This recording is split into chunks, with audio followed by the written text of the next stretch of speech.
Hello, my name is Dr. Simona Poku, and I am a integrative therapist and a families practitioner. On today's episode, we are going to explore our streams of love.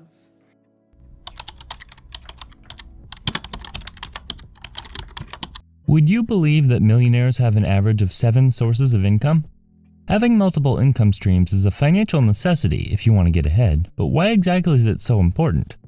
One of the most common mistakes people make is relying on just one income source. And each one pays me at least a couple $1,000s each month in semi to completely passive income. Have heard about having 7 streams of income. The greatest of millionaires and above have more than one stream of income. Now, let's take this idea and bring it to our love life. When it comes to our love life and cultivating a love life that is abundant, that is full, that has meaning, that enables us to feel a real sense of belonging and connection, how well and how intentional are we being with the different streams of love? Love is not a scarce commodity. It's very, very abundant, and we fall into the trap of always observing the lovelessness in our life, where the love is not flowing, and not giving energy to where the love is flowing and coming from. Now, what I want you to do is to get a pen and paper real quick. We're going to do a little exercise together, and we're going to make a review of our streams of love. What is your relationship with yourself like? Now, there is no amount of self-love that can eradicate our longing for love and connection from others, but it provides us with a foundation of the kinds of connections that we are going to forge with people. The kinds of connections that we allow in our environment are a representation of the standards that we have for ourselves and the kind of love that we have for ourselves. So, in the stream of love that you are cultivating within, how intentional are you with your physical health and diet, your water intake, your sleep? How are you nurturing your own practices of love? How are you nurturing your own practices of self-love? Many a times when people come into therapy and they talk about anxiety and they talk about insomnia and they talk about depression, my first thing is to ask, how intentional are you with your physical health? So I'm talking your sleep. How deep is your sleep? How well do you sleep? How long do you sleep for? Also, your diet. What are you putting into your body? Is it nutritious? Your water intake. Are you engaged in any form of physical activity? Because ultimately, the way that we treat our vessel, our body that carries our essence and our spirit, the mind and the will, should reflect the level of self-love that we have for ourselves. We see that although this body is temporal, it possesses the power to enable us to operate in health, to do all the things that we long to do. And it basically is the machine that keeps us going. So how well are you treating that aspect of your life? I want you to rate that on a scale of 1 to 10. Okay? And I want you to give yourself an overall rating of the different areas in which streams of love come into your life. So this is one aspect in the essence of self-love. Then I want you to look at your environment, your physical environment, the space that you occupy. How clean is your environment? And that's going to look different for different people, because the way that we keep our space is also a reflection sometimes of what is going on in our mind.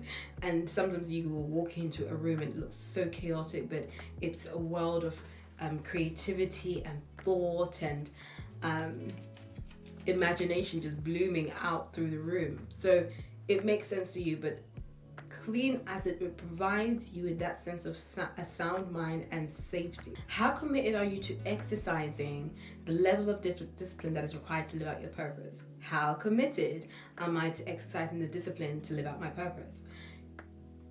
That is a very strong reflection of self-love.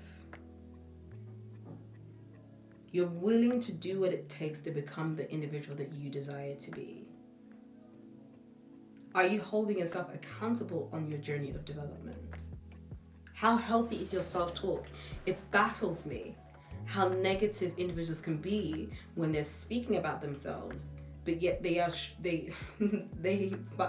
find it strange that they're not producing the fruit that they want to say. They're not producing the fruit that they want to see in their life. Life and death is in the power of the tongue. What are you saying about yourself, consciously and unconsciously?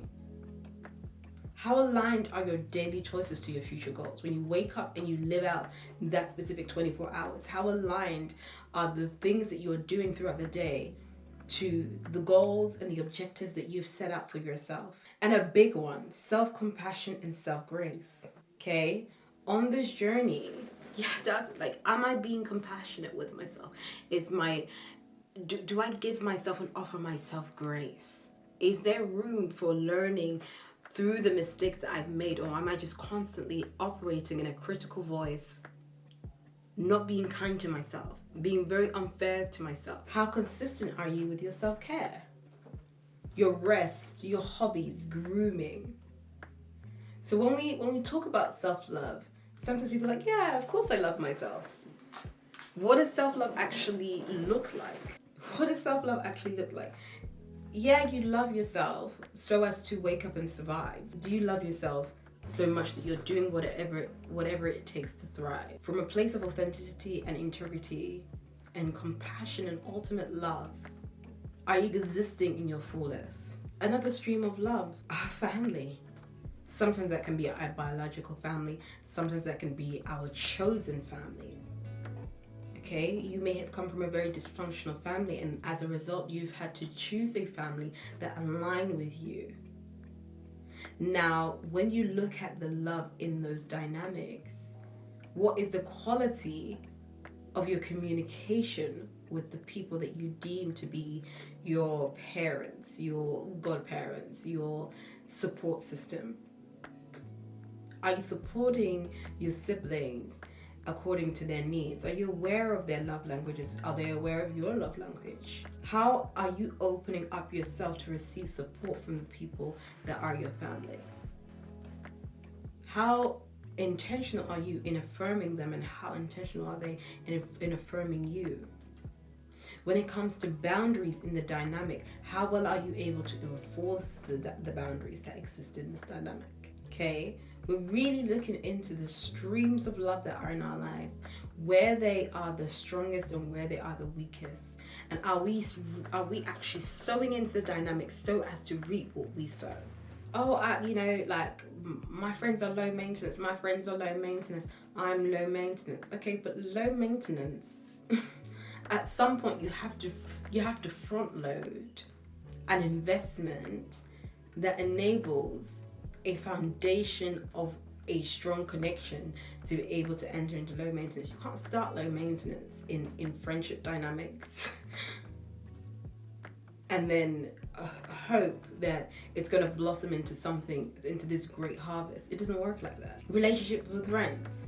How well are you in exercising relational intelligence, in categorizing who are truly my inner circle, who are my closest of friends, who are my acquaintances, who are my mentors, who are my mentees? Have you actually taken the time to categorize your friendship groups so as to enable the appropriate expectations of each dynamic? Do your current friendships actually reflect your core values? Because sometimes people outgrow friendships not just because we're in a different season. We are outgrowing the friendship because they're not reflective of your core values and belief systems now. That is something to observe. Because ultimately your core values are things that aren't really going to change and shift according to the seasons. So building a friendship and connection based on your core beliefs and your core values actually provide an ingredient that enables a longevity that common interest in a given season will not. How available are you to your friends in this season? How available are you? How available are they to you in this season? When it comes to your friends' love languages, are you meeting them? Are you finding ways to meet them? Are they finding ways to meet Are you guys being creative in ways that you are spending time with each other, even though that in the season, the given time isn't necessarily there? You're still being intentional. How committed are they to supporting your goals, your dreams, your aspirations, and vice versa? And when it comes to emotional safety and security, based on the trust that you have built, how solid is it? Okay? How honest are you with your friends around your needs? Or do you continuously position yourself as someone who doesn't actually have needs? Your relationship with God, your relationship with a higher power, a higher source that you feel governs your life. How confident am I in the belief that God actually loves me? How consistent am I in my practice of loving Him and others? How well am I exercising my call to faith in my life? How am I growing in the revelation and understanding of who God is and why I have put Him above all in my life? Do the people that I do community with, do they reflect the relationship that I have with my Father? How dedicated am I to the Sabbath? How dedicated are you to rest in your life? Because if you're truly living by faith and walking by faith, you will also get into the habit of enabling yourself to come off of any rat race and walk in step with the order that the Lord has for you. You create an abundant love life ultimately by being intentional with the practice of love, because we reap what we sow.